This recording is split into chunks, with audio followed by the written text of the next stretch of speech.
హైదరాబాద్ లో అత్యాధునిక సౌకర్యాలతో విలాసవంతమైన 3 BHK 4 BHK లగ్జరీ విల్లాలకు ఇప్పుడే సంప్రదించండి.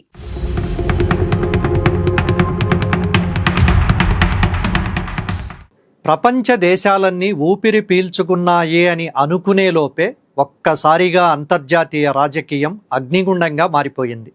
మొన్నటి వరకు ఇరాన్తో యుద్ధం ముగిసింది, చమురు సరఫరా యథావిధిగా సాగుతుంది అని ప్రకటించిన అమెరికా అధ్యక్షుడు డొనాల్డ్ ట్రంప్ తాజాగా టర్కీ నాటో సదస్సులో మైక్ పట్టుకుని ఊహించని బాంబు పేల్చారు.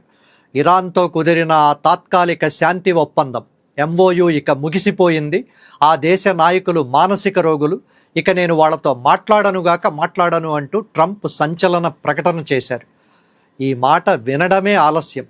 అంతర్జాతీయ మార్కెట్లో ముడి చమురు, క్రూడాయిల్ ధరలు 5% పైగా పెరిగిపోయాయి. గల్ఫ్ దేశాల్లో మళ్లీ క్షిపణుల మోత మొదలయ్యింది.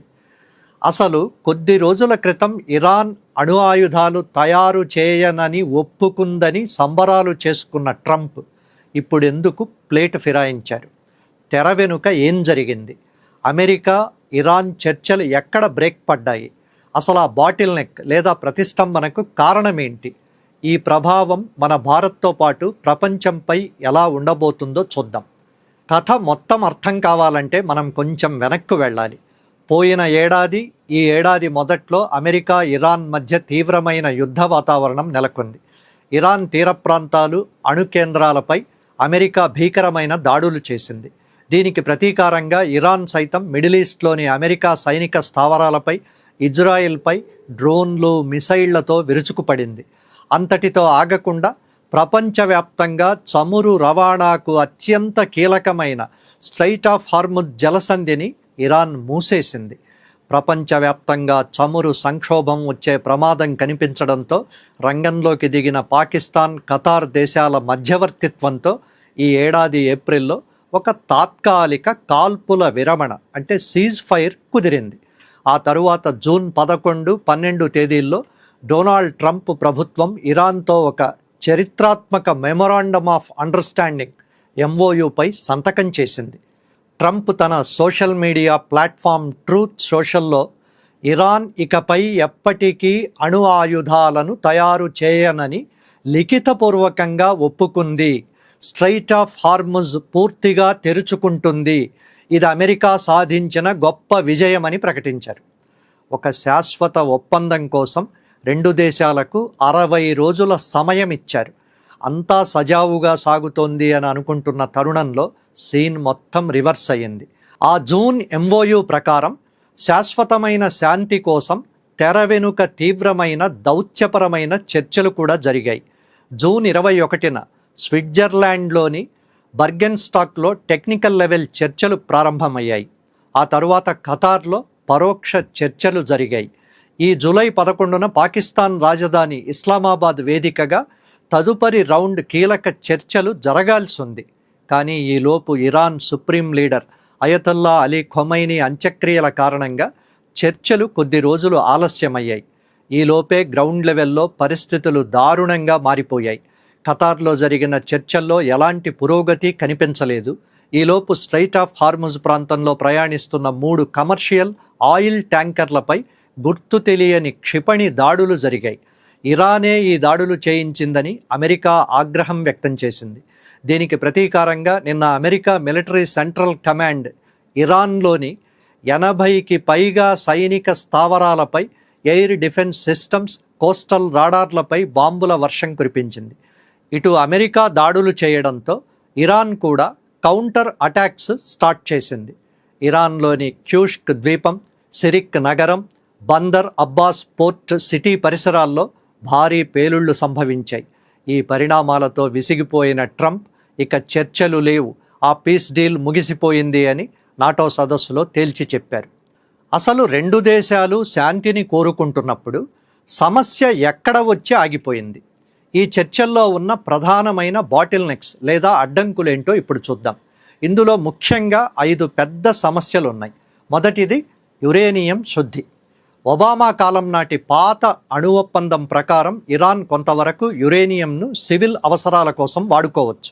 కానీ ట్రంప్ డిమాండ్ ఏంటంటే ఇరాన్ 100% యురేనియం శుద్ధిని శాశ్వతంగా నిలిపివేయాలి, తమ అణు కార్యక్రమాన్ని పూర్తిగా వదిలేయాలి. దీనికి ఇరాన్ ఎంతమాత్రం ఒప్పుకోవడం లేదు. ప్రస్తుతం ఇరాన్ దగ్గర 60% స్వచ్ఛత గల యురేనియం నిల్వలున్నాయి. ఇది అణుబాంబు తయారీకి చాలా దగ్గరైన స్టేజ్. ఇక రెండోది ఆంక్షల ఎత్తివేత, నిధుల విడుదల.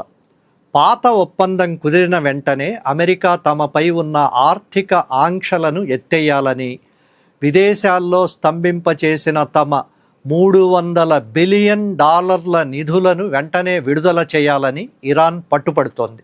కానీ ట్రంప్ ఏమంటున్నారంటే, ముందు మీరు అణు కార్యక్రమాలను పూర్తిగా ఆపేసి క్షిపణి పరీక్షలు ఆపినట్లు అంతర్జాతీయ ఇన్స్పెక్టర్లు ధృవీకరిస్తేనే ఆ తరువాతే విడతల వారీగా ఆంక్షలు తొలగిస్తామంటున్నారు. డే 1లోనే నిధులిచ్చే ప్రసక్తే లేదని ట్రంప్ కరాఖండిగా చెబుతున్నారు. మూడోది రీజనల్ గ్రూపులు, ఇజ్రాయెల్ ఫ్యాక్టర్. ఇరాన్ మద్దతిస్తున్న హెజ్బొల్లా, హౌతీ లాంటి గ్రూపులు ఇజ్రాయెల్పై దాడులు ఆపడం లేదు. ఈలోపు ఇజ్రాయెల్ ప్రధాని బెంజమిన్ నెతన్యాహు మాట్లాడుతూ, లెబనాన్, గాజా, సిరియాల్లో మా సైన్యం ఎంత కాలమైనా ఉంటుంది అని ప్రకటించారు. ఇరాన్ ప్రాంతీయ ప్రయోజనాలకు, ఇజ్రాయెల్ మొండితనానికి అస్సలు పడ్డం లేదు. నాలుగోది అంతర్గత రాజకీయాల ఒత్తిడి.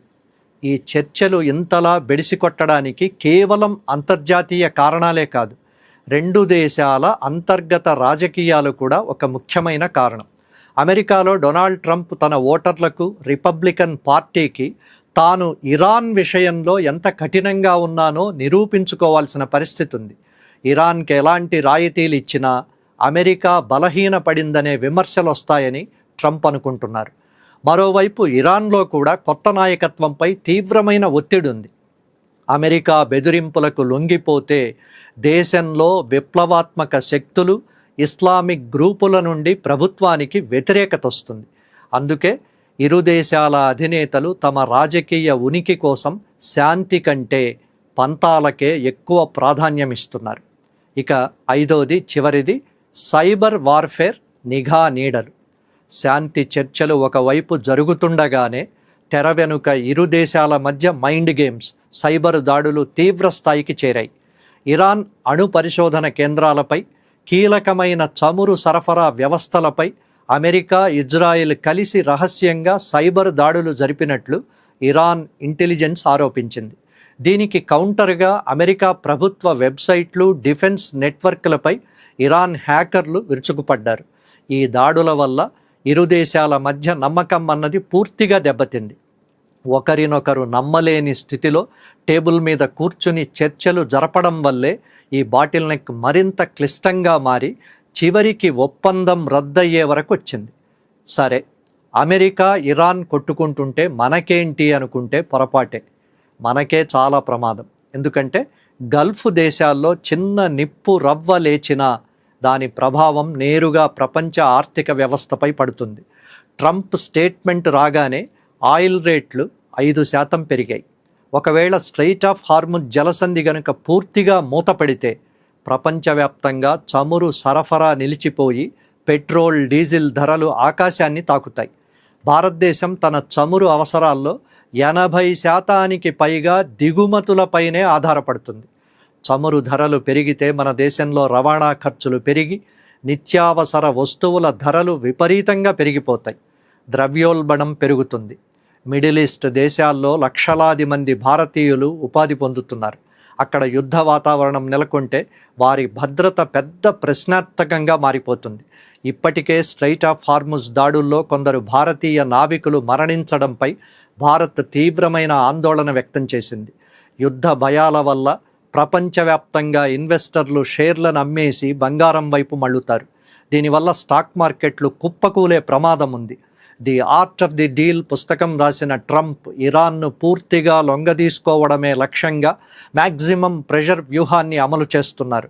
కానీ ఇరాన్ కూడా తగ్గేదే లేదంటూ క్షిపణులతో సమాధానం ఇస్తూనే ఉంది.